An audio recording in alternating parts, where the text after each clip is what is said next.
What is up, fight fans, and welcome back to the KJ MMA Show. Garrett, it has been quite some time since we did our last show. The UFC obviously took a little bit of a hiatus around the holidays and New Year, but we are back now, the 14th. It's UFC Vegas 67. We got a great card for you to break down here today. Let's dive right in, my man. The main event is one that, I'm really intrigued about, and I feel like, you must feel the same way. I mean, it's a great middleweight bout. Kelvin Gastelum, Nassourdine, Imavov. Who do you see winning this one? We got Imavov as the favorite, minus 205. Gastelum, the dog, plus 175. This is going to be a good fight, obviously. 25 minutes. We're going to see what Nassourdine Imavov is really made of. He's got to go 25 minutes against a guy that's been in there with the elite of elite competition. Granted, Gastelum kind of on a downswing. He's not the wrecking ball that we've seen in the past. But I expect him to put up a good fight against Imavov, and it'll be a good test for him. But ultimately, Imavov has shown that he's progressed a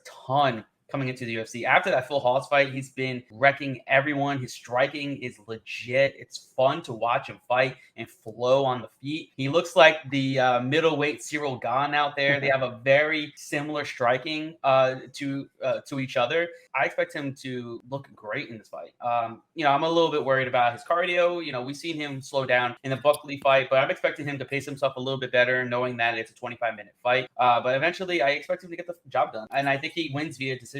No kidding. So, I mean, but when you look at Gastelum, right, I mean, how much has he really slipped? When you look at the fights that he has lost, I mean, he's lost, 5 of his last 6? But, I mean, they're decisions to Bobby Knuckles, Jared Cannonier, Darren Till, Adesanya. The one time he was finished was that heel hook to Jack Hermanson, which things happen in this sport. And I feel like if they fought again, I don't necessarily know that would take place. And he did have that win in between all those losses to Ian Heinisch. So I'm not so certain that Gastelum has slipped a lot. I just feel like he's been fighting the best of the best out there. My question about this fight is Gastelum, we know what his bread and butter is, his wrestling. If he wants to just fight a smart fight and, get takedowns, rinse and repeat, and utilize that game plan to a win, can he win a fight like that if this turns into a gritty, grimy wrestling match? I do think he can. I mean, Phil Hawes didn't have success taking him down. Yes, he had success holding him against the cage, but Hawes is a lot bigger, a lot stronger than Gastelum,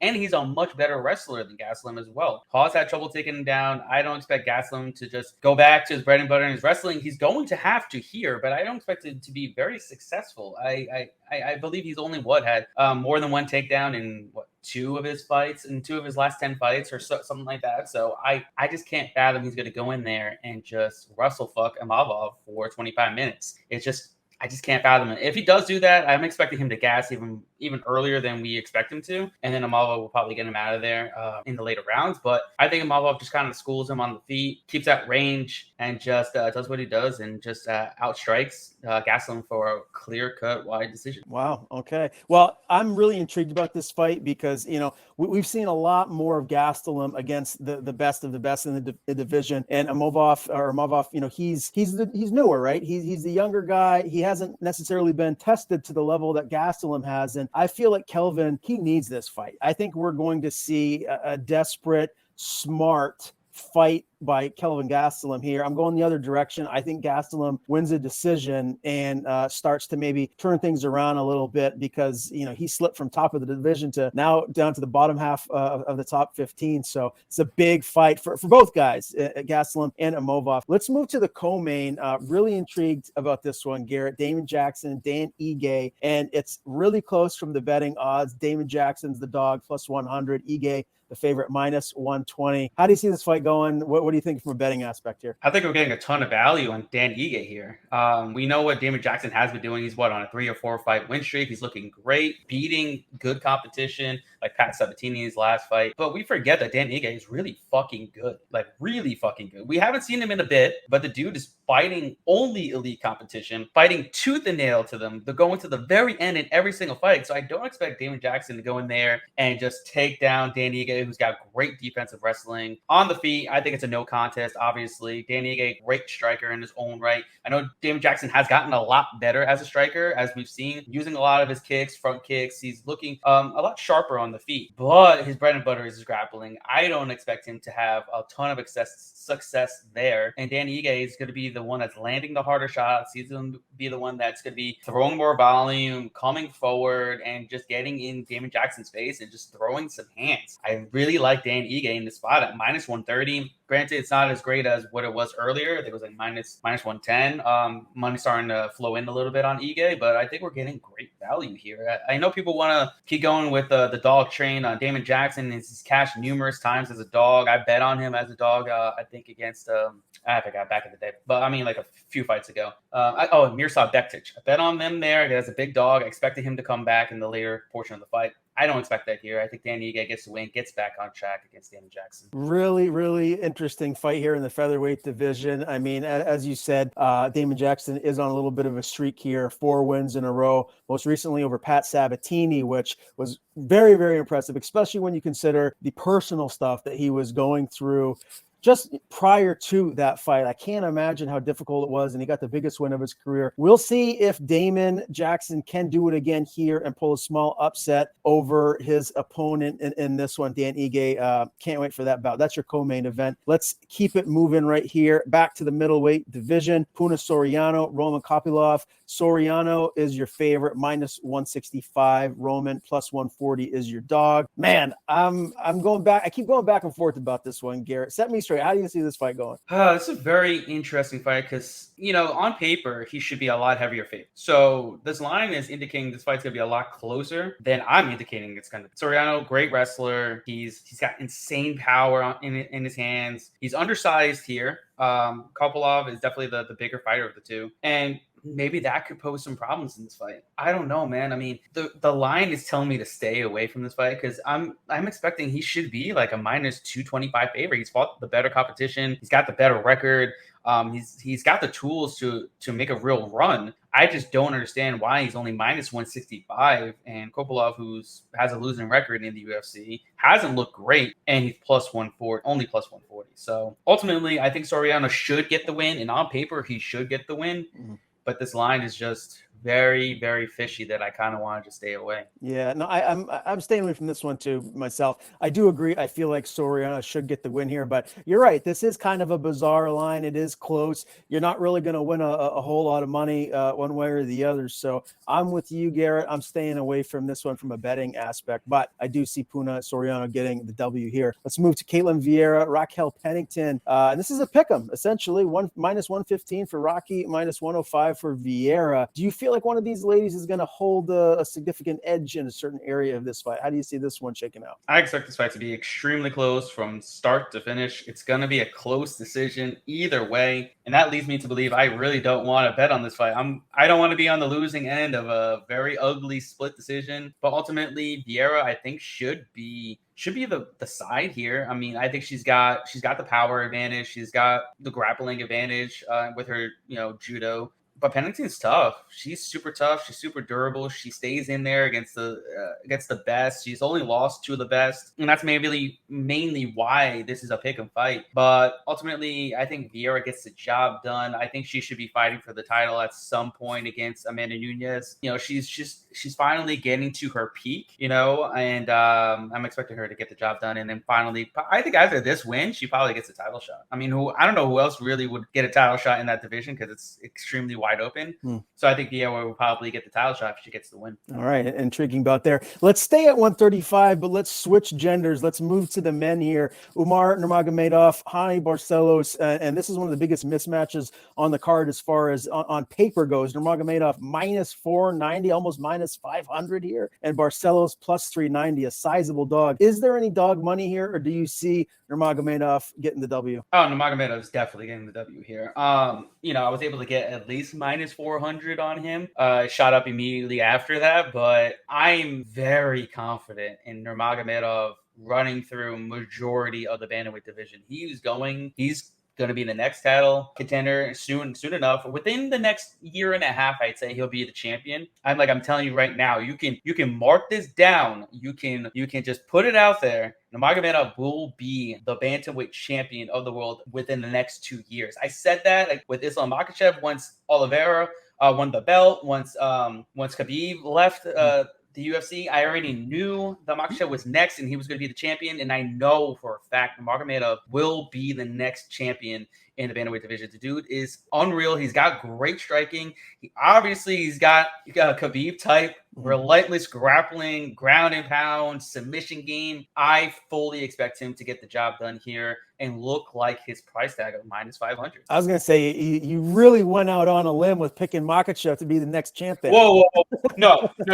I said Makhachev was going to be the next champion 2 years ago. Yeah. The moment Khabib left, all right, I said Makhachev was going to be the next champ. And then everybody's doubting him. Entire time he's beating absolutely nobody. His resume is bullshit. He shouldn't be fighting for the title. Yada, yada, yada. Everybody's betting Oliveira as an underdog. Like, I don't know why he's an underdog. And I told everybody years ago that Makhachev is going to be a nightmare for anybody in that division. Anybody. Doesn't matter who it is. And I expect the same thing here for Nurmagomedov. He's going to beat Aljamain Sterling. He'll beat Sean O'Malley. He'll beat Chito Vera. He'll beat Corey Sandhagen. The list goes on. The entire top 15 is on notice for Umar Nurmagomedov. All right. Well, that's why he's the fight analyst. Keep your eyes on Umar Nurmagomedov. Maybe we'll have another Nurmagomedov as a UFC champion at some point around the corner. Let's move to the 125-pound division. I'm not quite sure where this fight is going to fall in the order of, if it's going to be early on the card or a little bit closer to the end of the prelims. I think it's the second fight on the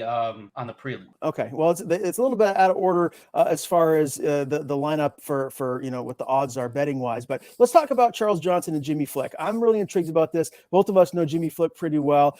This is his return fight to the UFC. And initially, the betting odds were a lot closer. And then now there's a big gap between these two. Jimmy Fleck is a really big underdog, plus 310. Charles Johnson is a sizable favorite, minus 380. And Jimmy says, look, I've been an underdog my whole life. This is nothing new to me. I'm just going to go in there and do my thing. I feel like this fight should be a hell of a lot closer from the betting perspective. So for that reason alone, I want to go towards Jimmy Fleck because I think there's a very good chance he could pull off a submission and get a victory here. But break this one down, Garrett. How do you see this fight shaking out? Oh man, I'm excited this fight. It's gonna be bonkers. I talked to Jimmy from before this fight was even announced, and they were giving him a bunch of names, and they were trying to give him a contender series Brazilian, which I thought it was a bad matchup, and then they gave him Charles Johnson. I'm like, ooh, that's a good matchup. I'm not saying good stylistic matchup for him to win, but good stylistic matchup where it's gonna be a great fucking fight. Johnson is a great striker. He's a little slow starter as well, but the man, once he starts picking it up, he lays it all out there. He's great at range, utilizing his reach and his length very well. Great boxer. Jimmy, not the best striker. We've seen that in the past, but I think everybody's a better striker than Jimmy Fleck, and he still prevails and gets the job done. I mean, 5 of his last 6 fights, he's been an underdog. That's fucking crazy. And he's won. He's won all those times he's been an underdog. Greg Fisher, CJ Hamilton, Johnny Bedford, all underdog. And now he's an underdog again. I don't know why the line is as high as it is. I know a lot of people are speculating, crazy line movement, this, that. That's complete bullshit. Okay. It's not the same scenario as the Derek Minner. The Derek Minner thing happened only an hour prior to the fight. That is fluff. That doesn't mean shit. It's just people that are betting on Johnson before the fights. I mean, we've been waiting for these lines to drop. So everybody's just flooding to the sports books and betting on who they think is going to win. That's why these lines are inflated as much as they are. The bettors are trying to get in on these early lines, and that's what's driving these lines as high as they are. But ultimately, I am siding with Jimmy Fleck just because the value is there. There's no way I can't bet Fleck. I was able to get him at plus 400 earlier in the week. I think that's just a no-brainer. I'm not saying it's going to be a slam dunk. I'm not saying he's going to dominate in any way, shape, or form. But if you're giving me a guy that normally wins as a dog, he's plus 400. He's always in the fight no matter what. I'm going to bet him. And mind you, he's only 8-1 as a flyweight. He's 2-0 as a featherweight and 5-3 as a bantamweight. So this guy, he's been fighting up and down weight classes, but in the flyweight, he's been dominating. He hasn't lost since against Will Campazano back in the day. That was his only loss back in 2012 at flyweight. So yeah, I'm taking Jimmy Fleck here, and let's see what happens.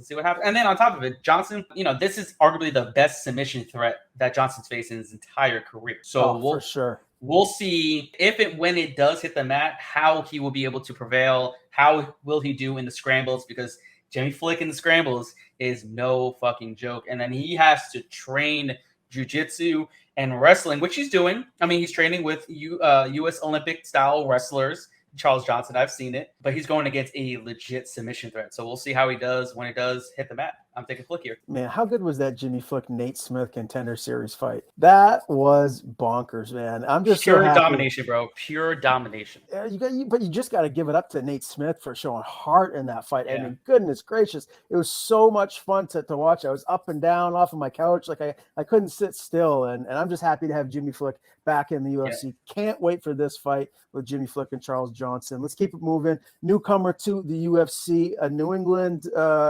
Not New England MMA, it's a New England Cartel fighter. Nick Fiora is coming in here, plus 460 dog here against Mateusz Rabiki, who's a minus 610 favorite. It could be even more than that at this point. Any chance you see Fiora getting the win, or is this a little too soon for him? No fucking way. He's going to get absolutely mauled. This is an awful matchup for him to take on short notice against Rabiki. I was hoping we would get the original fight there, but unfortunately, I forgot who was fighting earlier, but he had to pull out. I think we were going to get at least a decent line there. Against Omar Morales. I thought we were going to get at least a decent line there because I would have slammed Rabiki at anything minus 200, minus 250. I was hoping we'd at least get that. Now he's at minus 645, minus 650, which is rightfully so. He's going to absolutely dominate Fiora. I was extremely high in him in his Contender Series fight. He absolutely dominated. It wasn't even close. And I expect this fight to not be remotely close at all as well. He's going to go in there, take him down, and just beat the dog shit out of him. This is a real coming out party for Nick Fiora here. It's going to be a tough one. I don't expect him. I guess sometimes you got to do what you got to do just to get a shot in the UFC. But this was not the right fight to take. Well, hey, he's in the door now, so we'll see what happens. And anything can happen in a fight. We all know that. Let's move back down to 125. Carlos Hernandez is the big dog here, plus 310 against Alan Nascimento, minus 380 favorite. Is there any dog money here in Hernandez, or do you expect Nascimento to do his thing and get the win? I expect Nascimento to look like his price tag of minus 390, minus 400. He is the flyweight Charles Oliveira. I mean, he's got elite submission skills, elite jiu-jitsu. He's got that Muay Thai style striking. Hands up high, a lot of knees, a lot of good kicks, very good at range. He's literally the same type of fighter. Granted, he obviously trains with Oliveira, so he looks very similar. Hernandez, he's super tough and he's durable, but I just feel like he's outmatched pretty much everywhere in this fight. I think it's a really bad matchup for him, especially if this fight hits the mat. Nascimento should probably get the sub. But even on the feet, I think Nascimento should be able to put it on him and land some good strikes and just keep it at range where Hernandez will really be touching him all that much. Yeah, I'm with you. Nascimento for the win here. Let's bounce up a weight class to 135. Javid Basharat, big favorite, minus 365 against Mateus Mendoza, plus 300 dog. I like Basharat here. I don't think you really have to overthink it. I just think he's the overall better fighter. I think the price tag here as him as a sizable favorite makes sense. Yeah, I agree with that as well. It's kind of baffling that you're going from Tony Gravely to Mateus Mendoza, who is a Contender Series alumni, and this is his debut fight. You normally would want to take a step out because Gravely was just on the cusp of top 15 status, and now he's going and taking on Mateus, who's a debut fighter coming off the Contender Series. It looked good, but I think Basharat literally has a beat in every which way form in this fight. He's better on the feet. He's better in the grappling.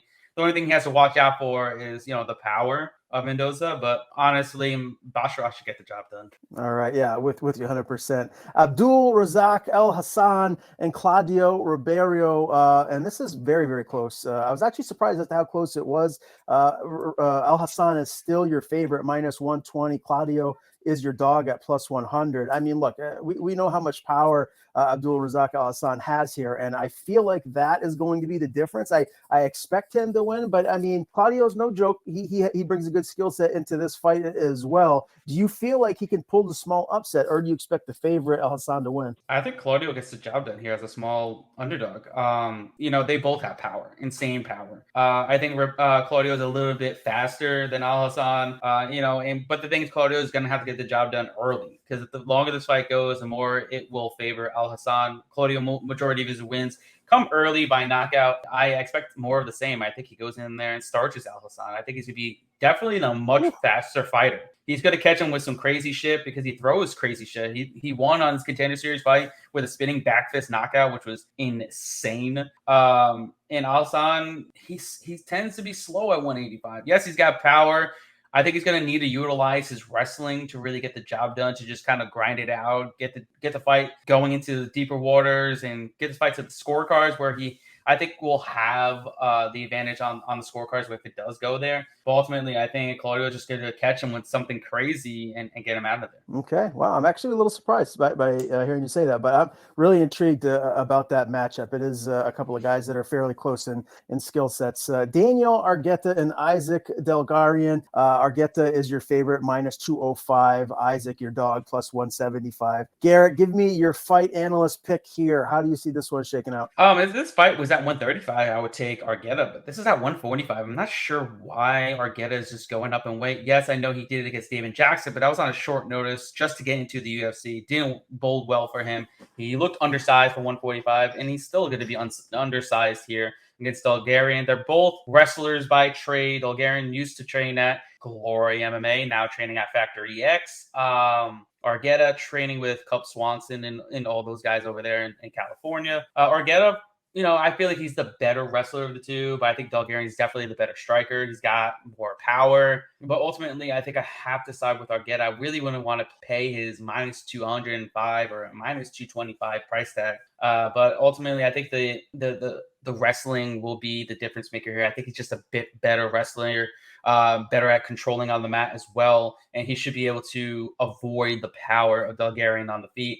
And I just think it's just a little too much too soon for Delgarian. I think he's getting in the UFC a little too early. He's only 5-0. He looked good in LFA, but I think it's just coming in too soon. And I think this is a decent size step up in competition as well. Yeah, fair enough there. One more fight to go, and it's Priscilla Caceres and Soriano Eubanks. And I mean, look, I know Soriano Eubanks is a veteran. She's been around for a while. I think maybe the casual MMA fans know Soriano a little bit more than Priscilla, but Priscilla is no joke, man.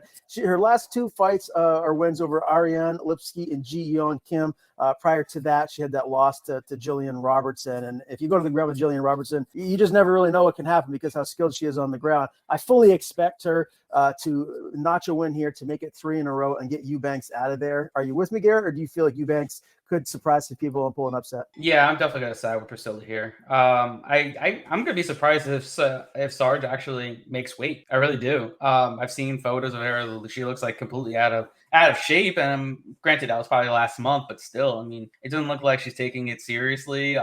Priscilla's training down here at MMA Masters. She's absolutely shredded from what I've seen. And we know that she's always going to be in a fight. She's going to come forward. She's going to be the aggressor. She's going to be the better striker in this matchup by a good margin. And then Sarge is going to have to go in there and take these fights in the mat and dominate there, which I don't expect her to do. I mean, the last person she dominated on the mat was Elise Reed. Yeah, Elise Reed is a strawweight. I mean, that's right. I give in there. So yeah, give me Priscilla Caceres here. I think she is an underdog, and I'm not sure why she's an underdog. You look at it, she's won 4 of her last 5 fights, and her only loss is to Jillian Robertson. She's an underdog against Sarge. No thanks. Yeah. Give me Caceres here. Yeah, 100% with you there. I fully expect her to get a W here. Well, that's going to do it. That's UFC Vegas 67, all 12 fights for you. It's awesome to be back at it, Garrett, and we know 2023 is going to be another fun-filled year full of a lot of great UFC fights to cover. We'll be back next week for UFC 284. In the meantime, if you haven't already, make sure you go to the Vegas Odds YouTube channel, hit that subscribe button for all of the new content we have coming out consistently all the time. So make sure you go to the YouTube channel and make that happen. For Garrett, I am Ryan. We will see you guys next time.